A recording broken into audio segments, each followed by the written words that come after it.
നമസ്കാരം. Farm information bureau കാർഷിക വാർത്തകളിലേക്ക് സ്വാഗതം.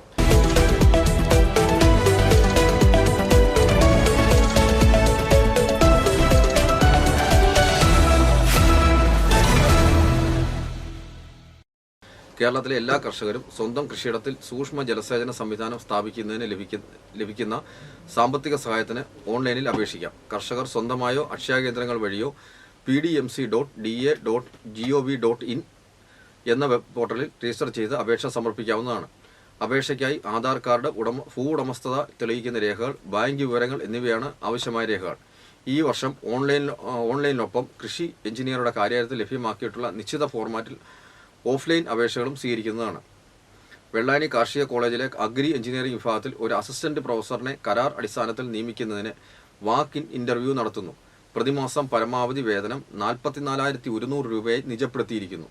യോഗ്യരായ ഉദ്യോഗാർത്ഥികൾ വിദ്യാഭ്യാസ യോഗ്യത, പ്രവൃത്തി പരിചയം, ജനന തീയതി, വയസ്സ്, ജാതി, മേലുല്ലാസം തുടങ്ങിയവ തെളിയിക്കുന്ന സർട്ടിഫിക്കറ്റുകൾ, മാർക്ക് ലിസ്റ്റുകൾ, തിരിച്ചറിയൽ രേഖ, സംവരണത്തിന് അർഹരാണെന്ന് തെളിയിക്കുന്ന രേഖകൾ എന്നിവയുടെ അസൽ, അവയുടെ സ്വയം സാക്ഷ്യപ്പെടുത്തിയ പകർപ്പുകൾ എന്നിവ സഹിതം തിരുവനന്തപുരം വെള്ളായണി കാർഷിക കോളേജ് ഡീൻ ഓഫ് ഫാക്കൽറ്റിയുടെ ഓഫീസിൽ മാർച്ച് 5 രാവിലെ 10 മണിക്ക് ഹാജരാകേണ്ടതാണ്. വിശദവിവരങ്ങൾക്ക് www.kau.in എന്ന വെബ്സൈറ്റ് സന്ദർശിക്കുകയോ 0471-238-1002 എന്ന ഫോൺ നമ്പറിൽ ബന്ധപ്പെടുകയോ ചെയ്യുക. കേരള കാർഷിക സർവകലാശാലയുടെ ഈ പഠന കേന്ദ്രം നടത്തിവരുന്ന പാർട്ടിസിപ്പേറ്ററി റൂറൽ അപ്രൈസൽ എന്ന വിഷയത്തിലെ സൗജന്യ ഓൺലൈൻ പരിശീലന പരിപാടിയുടെ പുതിയ ബാച്ച് 2026 മാർച്ച് 6 ആരംഭിക്കുന്നു. കോഴ്സിൽ പങ്കെടുക്കാൻ താൽപ്പര്യമുള്ളവർക്ക് celkau.in ലേണിംഗ് എന്ന ലിങ്കിൽ ക്ലിക്ക് ചെയ്ത് രജിസ്റ്റർ ചെയ്യാം. മാർച്ച് 16 ശേഷം പുതിയ രജിസ്ട്രേഷനുകൾ സ്വീകരിക്കുന്നതല്ല. 9 സെക്ഷനുകളായി തയ്യാറാക്കിയ കോഴ്സ് KAU MOOC പ്ലാറ്റ്ഫോമിലൂടെ പ്രയോജനപ്പെടുത്താവുന്നതാണ്. ഫൈനൽ പരീക്ഷ പാസ്സാവുന്ന പഠിതാക്കൾക്ക് നിശ്ചിത ഫീസ് ഈടാക്കി സർട്ടിഫിക്കറ്റ് നൽകുന്നതാണ്.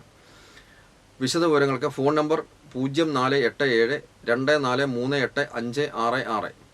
കാർഷിക നിർദ്ദേശം: വിഷു വിപണിക്ക് വേണ്ടിയുള്ള കണിവെള്ളരി നടേണ്ട സമയമാണിത്. കാർഷിക സർവകലാശാലയുടെ മുടിക്കോട് ലോക്കൽ ആണ് യോജിച്ച ഇനം. പാവൽ, പടവലം എന്നിവയിലെ കായീച്ചകളെ നിയന്ത്രിക്കുന്നതിന് കായീച്ചക്കെണി ഫലപ്രദമാണ്. ചെടികൾ പൂത്തു തുടങ്ങുമ്പോൾ മുതൽ കെണി വയ്ക്കേണ്ടതാണ്. ഇതോടൊപ്പം പാളയംകോടൻ പഴം, തുളസിയില തുടങ്ങിയവ ഉപയോഗിച്ചുള്ള ചിരട്ടക്കെണികളും ഇട്ടുതൂക്കുന്നത് കൂടുതൽ ഗുണം ചെയ്യും. ഒരേക്കർ തോട്ടത്തിന് 5 അല്ലെങ്കിൽ 25 സെന്റിന് 1 അഥവാ ഒരു പുരയിടത്തിന് 1 എന്ന ക്രമത്തിൽ കെണികൾ വെച്ച് കൊടുക്കേണ്ടതാണ്. കാർഷിക വാർത്തകൾ സമാപിച്ചു.